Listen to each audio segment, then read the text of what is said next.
it's a cool feeling to just kind of be there, launch from the docks in kind of a quiet atmosphere, and then you're doing the warm up. Things are a little louder. Then you hit the race course. Things might be quiet at the start, and it builds and builds and builds, and by the Yep. finish line, it's one of the loudest races and loudest places where you will ever compete as an athlete in the sport of rowing. It's pretty special, especially on the left hand of your screen. It's the warm up area.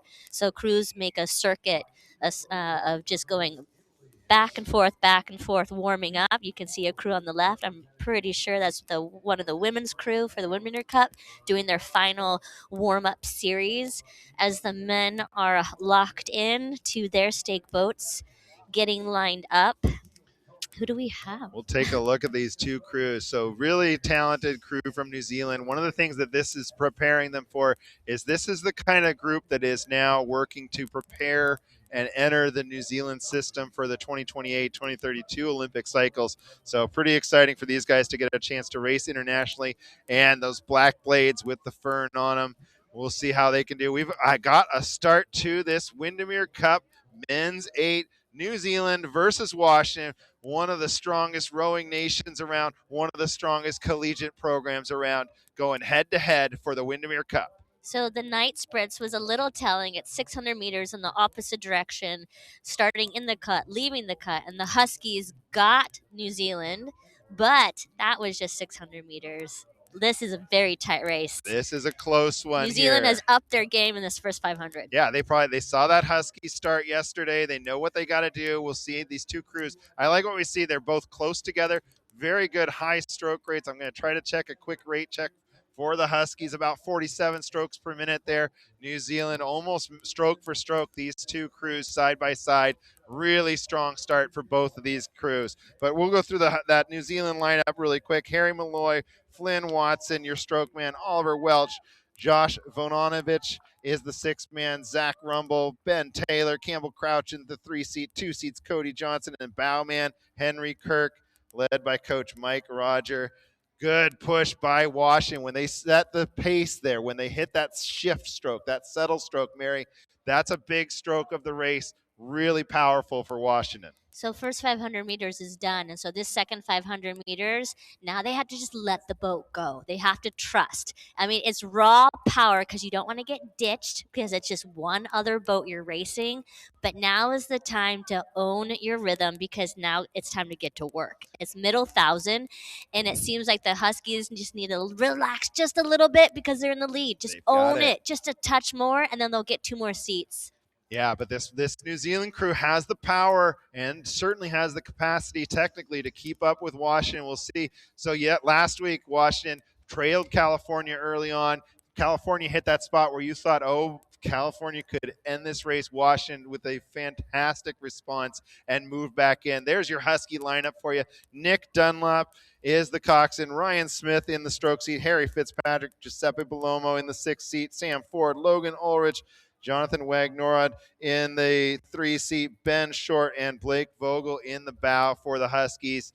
Really strong move there in that second 500 meter for the Dogs. For a while, I thought that the New Zealander boat, the boat on the left, was going to hold and maintain the speed of the Huskies. But the Huskies are just sneaky. They are just taking inches per drive. So New Zealand, they're in a very vulnerable situation right now. But we've seen it before. They've got the engine. They might not be as race prepped as the Huskies in terms of their season and their development, but the New Zealanders are in striking distance. The Huskies just have to still be brave, and we know they have closing speed. They have closing speed, certainly. We saw one of the greatest demonstrations of closing speed that you've ever seen on the Montlake Cut came from these young men just last week when they rode through Cal in the final 200 meters of the race course. But there's the Kiwis in the Grand Challenger, the 1977 crew that went over and won at Henley. Really strong rhythm. I think if you're one of these young rowers that's raced earlier in the day and you get to watch this, watch the catch speed, watch the angle that these guys attack each stroke with. Great rowing from both of these crews. The Huskies, Nick Dunlop, your senior coxswain, urging. He's at that bow ball. He wants to stretch out to that next little step and see what the Huskies can do here. They know they have to have speed here for these final 2 races of the season when they hit the conference championship and the national championships. So if I was in New Zealand, the next 10 strokes are going to be very pivotal. They're going to have to do something extra. They're going to have to go now just to maybe break momentum, maybe shake the Huskies. But at this point, I don't want to say the Huskies are on autopilot, but they know exactly where they are and they know what they have in the tank. Yeah, Harry Malloy's going to have to really urge his guys on. They are not getting dropped by the Huskies. The Huskies are going to have to make that next shift up. We got those 3 Kiwis for the Huskies: Harry Fitzpatrick, Logan Ulrich, your Olympic silver medalist for New Zealand, and Ben Short. Those guys, one thing Logan spoke about a little bit this week was just he wants to have a little bit to hold over his countrymen come the World Cup season this summer. And as they are going, they are separating out from them just a little bit. Look at the great swing from both these crews. The Huskies there with the white tanks and New Zealand in the red. Both crews really powerful through the finish line now. I like how there's a great shot right here from Nick Dunlap, the coxswain, and he is just holding that line. He is holding the middle, which has been unshakable. And I like how tall the Huskies are just sitting up, because now it's just to be super efficient, super horizontal. The Kiwis are coming back just a little bit, but the Huskies are in a very, very dominant position. Good push in this final 500 meters for the Kiwis. We'll see. It's not going to be quite enough to catch Washington on the day. A little peek around from the 3-man to see where that finish line is. Coming away with the Windermere Cup.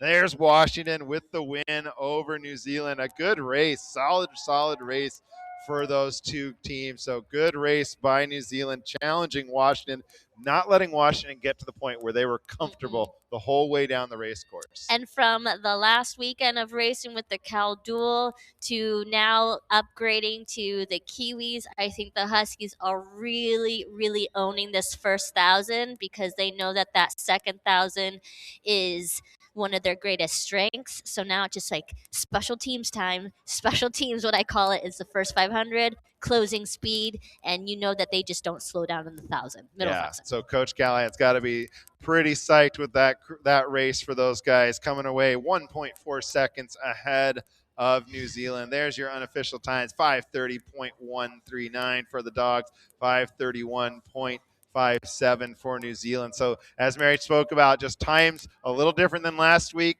Little different conditions. It's a colder day today for sure, but that wind has shifted to being more of a tailwind coming off Lake Washington. Last weekend when against Cal, we saw that wind kind of turning down the cut.